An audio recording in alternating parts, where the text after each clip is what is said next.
Thank you very much, Mr. Speaker. Mr. Speaker, I yield myself such time as I may consume. The gentleman is recognized. Thank you very much.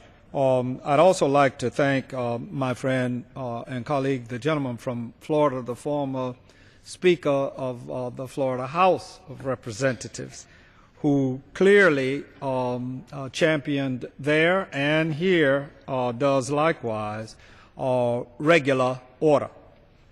Mr. Speaker, this rule provides for consideration of H.R. 2216 and H.R. 2217 as outlined by my colleague from the other side.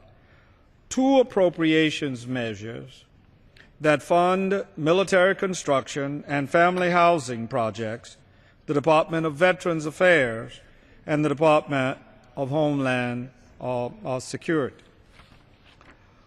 Once again, my friends on the other side are using this as yet another attempt, this particular rule, to deem and pass the controversial budget offered by our colleague Paul Ryan.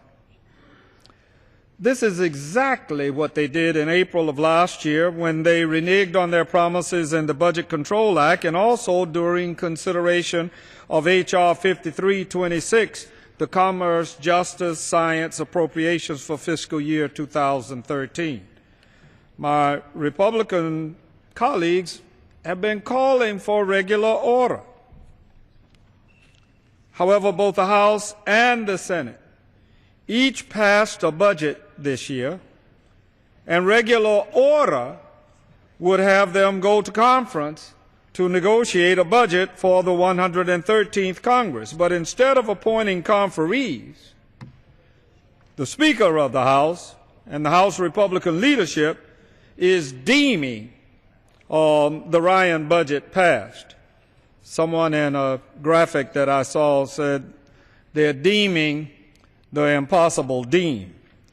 I, as one exemplar, should know, having served on the Rules Committee in the majority when we were going forward, we did consider deem and pass, and we learned along the way that that was going to skew the process, and therefore we retreated from that, and I would urge my friends, the Republicans, to do likewise. They would rather see, it appears, greater military spending at the expense of vital programs that millions of Americans rely on than work with Democrats to replace the sequester and properly fund our nation's government.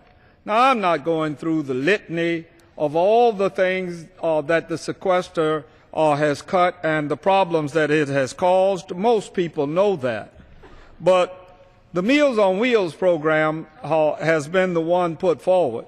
And I just think it's plain dumb and crazy to not take care of older people in our society. Never mind all the ideology, all the deficit, all the other hawk talk. Who cares when someone that is a grandmother goes to sleep hungry because we didn't do what we should have done and that we passed a foolish sequester that has caused these problems.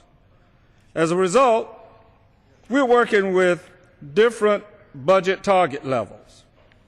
In the House, is $0.966 trillion and approximately $1.7 trillion for the Senate, which both sides agreed upon in the Budget Control Act of 2011. These differences are important.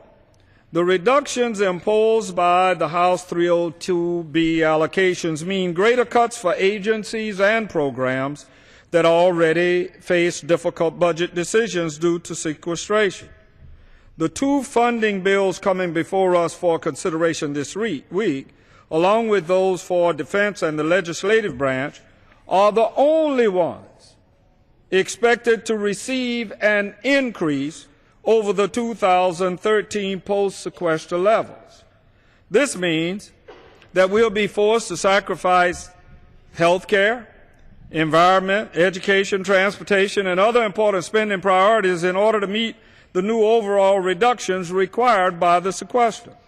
Furthermore, the appropriation for military construction and Veterans Affairs is the only budget with a 302 allocation that is higher than pre-sequestration funding levels, whereas funding for Homeland Security, in my opinion, is unacceptably low in some areas, and the bill is encumbered by very, very troublesome riders, and I would urge the members of the House to look very carefully at those riders. Consequently, the 302B allocation would provide a 22% reduction to the pre-sequestration budget for health care, education, and labor programs.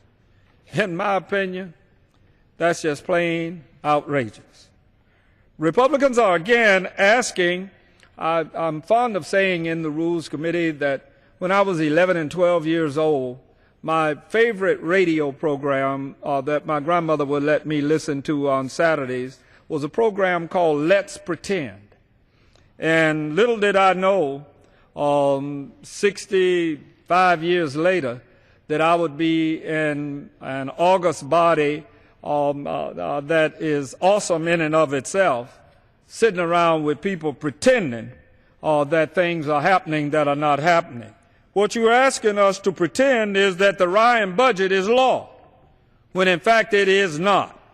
This unilateral action is a formula for conflict, and I predict for you that that's what we will have. While I appreciate the spirit of bipartisanship, and those gentlemen that came there yesterday, Mr. Price and Mr. Bishop, the ranking members, and Judge Carter, and the counterpart to him, did an exceptional job, John Culberson, in showing this body that there can be bipartisan efforts, and they did so, and I would hope that that would serve for the rest of the appropriations and for this body to take notice that people can work together when they try. And that bipartisanship led to the funding levels contained within both these bills that we are considering under this rule. It is regrettable that it was not extended to the entire process. Simply put, the framework within which we are considering these bills, the Ryan budget that House Republicans have deemed as passed, is a non-starter.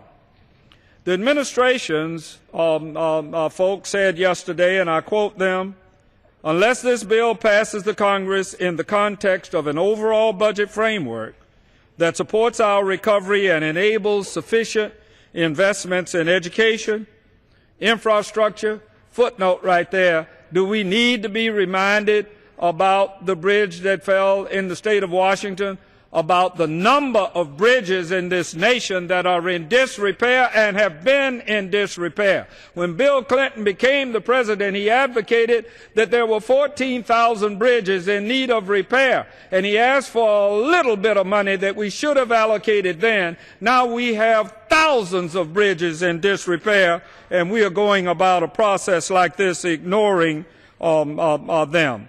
Where do we get the innovation at NIH for the health needs that are coming and the technological needs that are coming? And how do we protect national security for our economy to be able to compete in the future? The President's senior advisors indicated that they would recommend to the President that he veto 2216 and 2217 and any other legislation that implements the House deemed budget framework. As I've said time and again, this is no way to run a budget process and no way to conduct the business of the House of Representatives. Mr. Speaker, I reserve the balance of my time. Thank you very much, Mr. Speaker. I guess I have to ask the question at the beginning that Mr. Van Hollen has persisted in asking, and I as well, and others, is why are you afraid to go to conference? I have no idea why you can't do that and follow the regular order. I agree with my colleague that this bipartisan measure is a very good thing that we are bringing here. But I also agree with other speakers that when we finish doing these two bills And I predict, for my friend, that we will not reach a single other measure of appropriations for the reason that if you're going to cut 22% from everything else and you're going to hold harmless the things that you and I like, then be assured we're in serious trouble as the appropriations process moves forward. We have a responsibility to implement a budget framework that supports programs which helps Americans provide for their families, to stay in their homes, and remain competitive in the global economy. The Ryan budget picks winners and losers, and we're picking 2 winners today, and we're going to have 11 losers on down the road. Deem and pass did not work the last Congress. It didn't work when Democrats thought that they could try it, and it ain't going to work now. It is long past time that House Republicans work together with Democrats in conference, just as these 2 committees did, to negotiate a budget and put an end to the devastating sequester. Mr. Speaker, I ask unanimous consent to insert in the text of the amendment in the record, along with extraneous material, immediately prior to the vote on the previous question. Without objection. Mr. Speaker, I urge my colleagues to vote no and defeat the previous question. I urge a no vote on the rule, and I'm prepared to yield back the balance of my time after I ask the question one more time. Why are you afraid to go to conference?